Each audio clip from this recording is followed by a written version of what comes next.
Hello everyone, kumusta po kayo? Happy Wednesday sa inyong lahat. Sana lahat kayo ay nasa mabuting kalagayan saan mang parte kayo ng mundo ngayon. Kung maalala ninyo last week, naibalita na may 3 taong natagpuang wala ng buhay sa isang hotel sa Tagaytay City. Ang hotel na tinutukoy ay yung The Lake Hotel.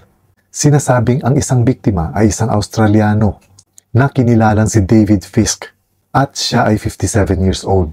Natagpuan din ang bangkay ng kanyang partner na isang Filipina na si Lucita Cortez na sinasabing 55 years old at isang Australian citizen. Kasama rin sa natagpuan ang bangkay ng daughter-in-law mismo ni Lucita na si Mary Cortez. Sinasabing asawa ito ng anak ni Lucita sa unang kasal nito. Ayon kasi sa balita, noong July 8, dumating ang mag-partner na sina David at Lucita sa Pilipinas. Galing sila sa Australia, tas dumaan muna sila ng Bali, Indonesia, at pagkatapos ay tumuloy sa Pilipinas. Ayon din mismo sa anak ni Lucita, ang kanyang asawa na si Mary ang sumalubong sa airport dito sa mag-partner na ito. Pero instead na dumiretso sila pauwi ng Oriental Mindoro, nagpasya ang mag-partner na magbakasyon na muna sa Tagaytay at isinama nga nila itong daughter-in-law niya na si Mary.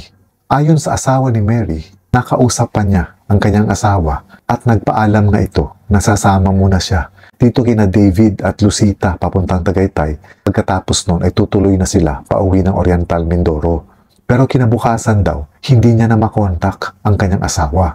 At dahil sa medyo nagkaroon na siya ng takot at pangamba, inireport na ito sa Tagaytay City Police Station. At nagsagawa nga ng operation ang mga kapulisan. At nakita nga doon sa mismong kwarto nila sa Lake Hotel ang mga bangkay nitong 3 tao. Sinasabing ang ikinamatay ng Australianong si David ay dahil ginilitan ito sa leeg. At yung dalawa, sina Lucita at Mary ay namatay dahil sa suffocation. Maaaring nawalan sila ng hininga, pwedeng dahil sa pagtakip ng unan sa kanila na naging sanhi ng kanilang kamatayan. So ang nangyari nung pinasok na yung kwarto ng mga biktima, natagpo ang nakagapos ang 3 biktima. Kumbaga nakatali ang mga kamay at paa nila at meron silang mga masking tape sa mga bibig nila. So ang isa pang palaisipan din dito ay kung paano nagawa ng iisang tao ang krimen na ito.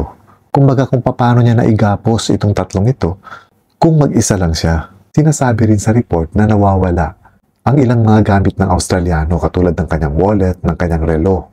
So nung investigahan na ito ng kapulisan ng Tagaytay, na-check nila sa CCTV na kung saan may nakita isang lalaki na naka-hoodie na lumabas at pumasok dun sa kwarto ng mga biktima.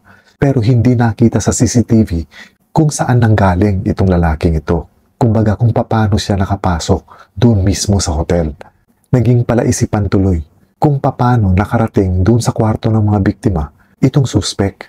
At dahil nga dito sa CCTV footage, nakilala ng ilang mga tauhan ng hotel kung sino itong lalaking nasa CCTV at sinasabi nga nila na dati nila itong empleyado.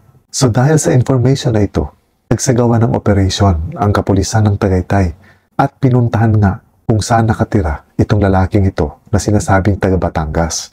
Pero bago pa nila madakip itong suspect na ito ayon sa balita ay kusa na itong sumuko sa mayor ng Tuy, Batangas na si Mayor Serrado.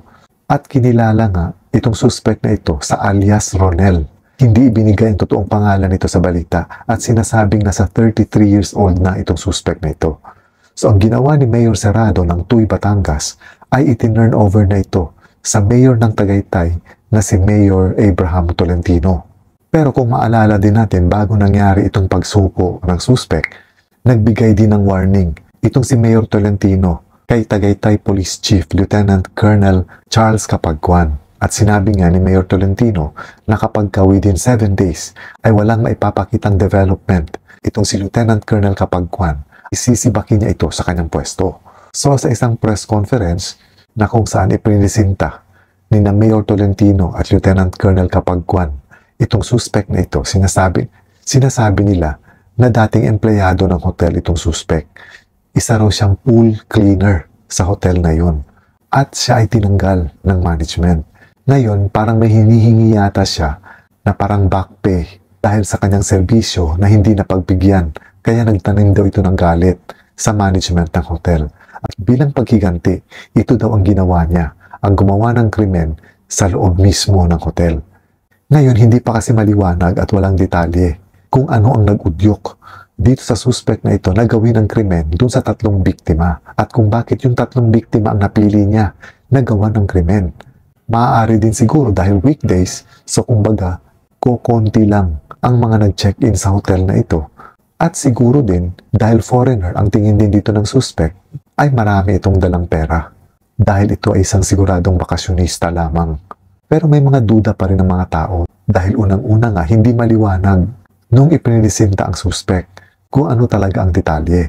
Iniisip din kasi ng iba na maaaring fall guy lang itong suspect na ito dahil nga dun sa banta ni Mayor Tolentino dito sa police chief ng Tagaytay na kung saan minarningan nga niya ito na kung hindi niya masusolusyonan itong krimeng nangyari ay tatanggalin niya sa pwesto itong si Lieutenant Colonel Kapagkuan.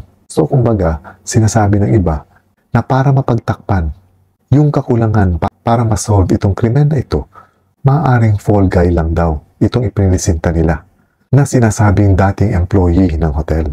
Pinagdududahan din kasi yung sinasabi na itong suspect na ito ay maaaring dumaan daw sa bintana bago ito nakapasok dun sa kwarto ng mga biktima.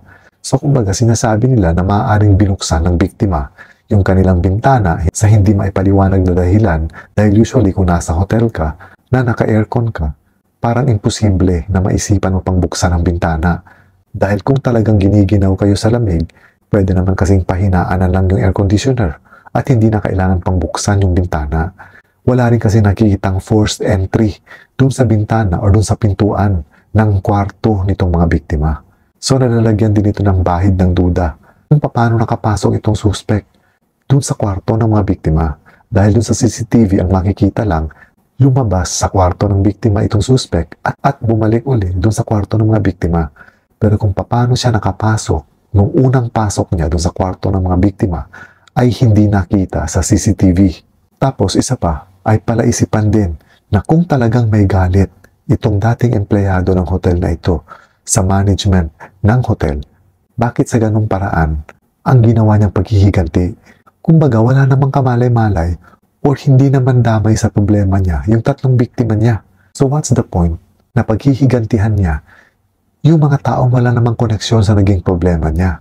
So ito ba ay para sirain niya ang pangalan ng hotel? Dahil usually kapag ang isang hotel may crime na nangyari doon, medyo natatakot ng ibang mga tao na mag-check-in pa sa hotel na yon.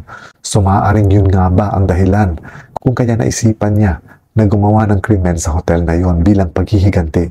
Pero kung iisipin din natin, medyo parang hindi ka panipaniwala dahil siguro kung meron talaga siyang plano na makiganti sa management na yon, siguro yung may direct na kaugnayan at mararamdaman ng mismong management ng hotel. Hindi ito gagawin sa mga taong inosente sa naging problema niya dun sa management. Well anyway, antayin na lang natin baka in the coming days ay lalabas ang totoong kwento kung bakit nagawa nitong dating empleyado na paslangin itong 3 biktima at kung pagnanakaw nga ba ang talagang intensyon niya kaya niya nagawa ng krimen or dahil gusto niya talagang makiganti dahil sa ginawa sa kanya ng di umano'y hindi makatarungang pag-dismiss sa kanya ng management ng hotel.